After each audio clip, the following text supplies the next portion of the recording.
Now to your sides, Rogelio Mares spoke with the parents of that couple in the crash who are turning their grief into purpose for the children they lost. Caitlin Festerling and Paul Garcia had been together over a year. Their families described two people who adored each other and were adored by loved ones. We loved her very much. Caitlin was a great daughter.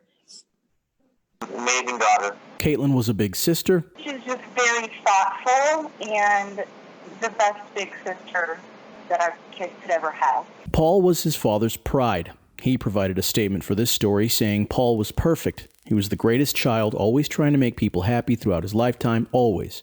There is not a day that goes by, a minute, a second, that I don't think and dream of my child. He will be missed for a lifetime. My day started with Caitlin in my life, and my day ended every day with Caitlin in my life. On November 13th, 2019, Caitlin and Paul's family would be bonded by their grief from there on. I think they just got done shopping to prepare for a trip to Las Vegas. The couple were driving to Paul's home near Shannon Road and Saguaro Divide in Oro Valley. Caitlin had to be at work that evening.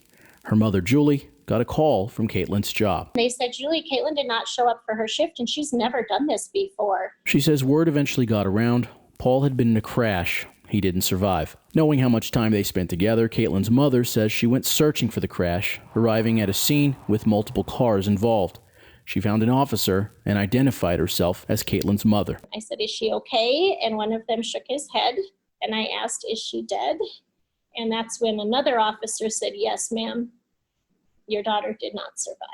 KGUN 9 on your side obtained the Oro Valley police reports. In them, investigators concluded the couple were waiting to make a left turn when they were struck from behind by this Buick. That crash pushed them into the path of this work truck, which broadsided their car, killing both of them.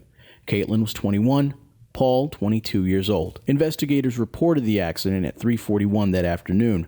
Further investigation would uncover the driver of the Buick sent and received text messages at 3:39 and 3:40, respectively. The Oro Valley Police Department had presented some evidence to the Pima County attorney, and the county attorney, the panel had made the decision to not proceed with charges.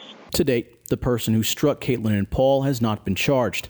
9 on your side reached out to the Pima County Attorney's Office. They provided a statement saying, we could not comment because the case is still under investigation. When we reached out to the county, their message to us was, this is still under investigation. Does that give you any kind of hope?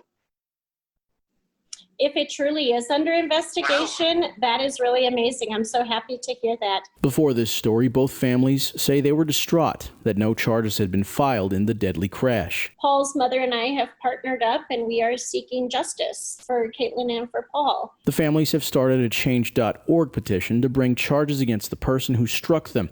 In a statement, Paul's mother said she's working tirelessly for tougher fines and penalties against distracted drivers so other innocent lives can be saved. I would like to see her be held accountable for her actions. How would she feel if somebody did this to her? Rogelio Mares, KGUN 9, on your side.